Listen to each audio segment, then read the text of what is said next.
In the heart, if light is not present or created or developed, that person's finished. Whenever a person, if you see that he's spoiled, he's not in a good way, consider he's not doing nothing, no shaitan, nothing else. The biggest factor is that in his heart there's darkness. Oh, I'm lazy, I can't pray salah. Why? Oh, I try to go to Fajr salah, I can't wake up. Oh, I tried my best to come to dhikr, I can't do dhikr. I feel like praying salah. I want to go, I get to the prayer mat, to the Jainamaz, but I don't know when I stand there, I turn back a U-turn. These feelings and words I've heard with my ears from the people, and I'm repeating them to you. I don't know what it is that I can't understand.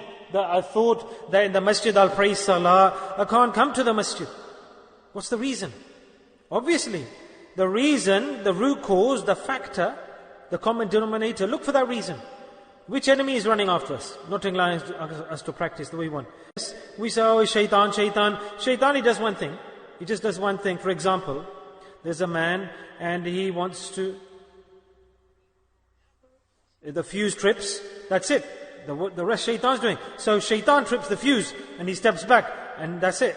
He's done his work. He's just tripped the fuse. The rest, the darkness after. Do you understand what I'm trying to say? He does that initial point. So all of this, the excuses we make, the issues, then after that impurity, I try, I don't want to do this sin, but I commit this sin. That obviously in the darkness, apart from the phone, you're taking hold of something else. Your shalwar, you're taking the kameez, you can't see the clothes, instead of the imama, you're looking for something else. So it's darkness. So in the same way, insan, when he thinks good is bad and he thinks bad is good. Flip side. He says, sood, riba, progression, advancement, wealth. Sood, riba, advancement, progress. And the person who's got no money thinks he's a waster. The person at the shop is counting money. Oh, he's progressed. He's arrived. He's reached. He's done. The person who leaves the shop and the business goes to pray salah, he's backward. He's a fundamentalist. He doesn't know anything. Is this not the case? So, in other words, we don't think that what's the reason behind all of this wrong thinking. Who is brainy? Who's got akal? Akal, wisdom person is he, intellectual. We got the Quran, who lives his life according to the Quran, he's intellectual. According to Hidayah, he's intellectual. So what we realize, that Jahannam's darkness, that's come into the heart of that person. And it's overwhelmed his life and it's destroying his steps and his thinking. It's in his shadow. It's in his sight. All of this is due to the darkness, intensity of darkness in the heart that person does wrong. So my brothers, my friends, when sin overwhelms you, overtakes you, you have desire for sin, when shaitan enough to overtake you, and you enjoy that, and laziness, which we call laziness, oh I'm lazy, when that keeps coming out of your mouth, I don't feel like it, I don't know why these words come out of our mouth, then consider, I don't know why I'm doing this, that the raghbat, the pull is towards sin, and the pull is towards bad, and you start liking wrong, then consider the sin after sin is coming in your life, and disobedience is taking over you, then consider immediately, then your heart, darkness has overtaken your heart, and there's no other reason. So the biggest factor here for us is what? The food, the khuraq. If you want to illuminate your heart, then if you want to make that darkness far away from you, the first step, factor number one is your food has to be controlled. Your sustenance, your food, this is the message number one. Factor number one. That such a whole day you're hungry, you fast, if it's not been accepted, the darkness is not going far, then remember in this world, understand halal and haram when you're eating. Tayyib, what is tayyib? Lawful, everything. Don't just put everything you like into your mouth. The resources, don't adopt those wrong resources that you're earning in the wrong way. Because that food will go into your body, will become digested, and blood, and your liver, your kidneys, your organs, and it will make your heart dark. And it will make everything in your body dark if it's not lawful. Allah Ta'ala practically has demonstrated to us that you break your fast, you can see for yourself. Say Subhanallah.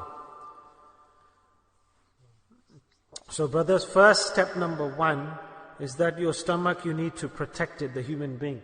First step number one is the factor number one on Ramadan is to be cautious. Your business, your employment, your work, your accounts, everything as much as it's clean and pure and tayyib and lawful and clear and transparent, the more your heart will be pure and clean and nurani.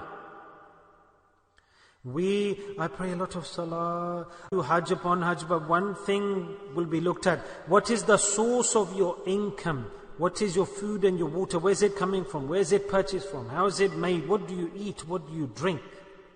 Brothers, if you want to enlighten your heart, the factor number one, the biggest factor is khurak, your food and water. How is it being earned? So fast teaches this, that if you want to enlighten your heart, then you need to suppress your desires. Control them. Become realistic. Be practical and real. Don't go beyond realism. That thing which is not ordained for you, think of it as a stranger to you. That which is yours, consider that yours. Don't have greed for everything. Don't have desire for everything. This is the second message of Ramadan. Because in fasting you've reduced these things, your desires you've annihilated. So in the heart, another bulb, a light has illuminated.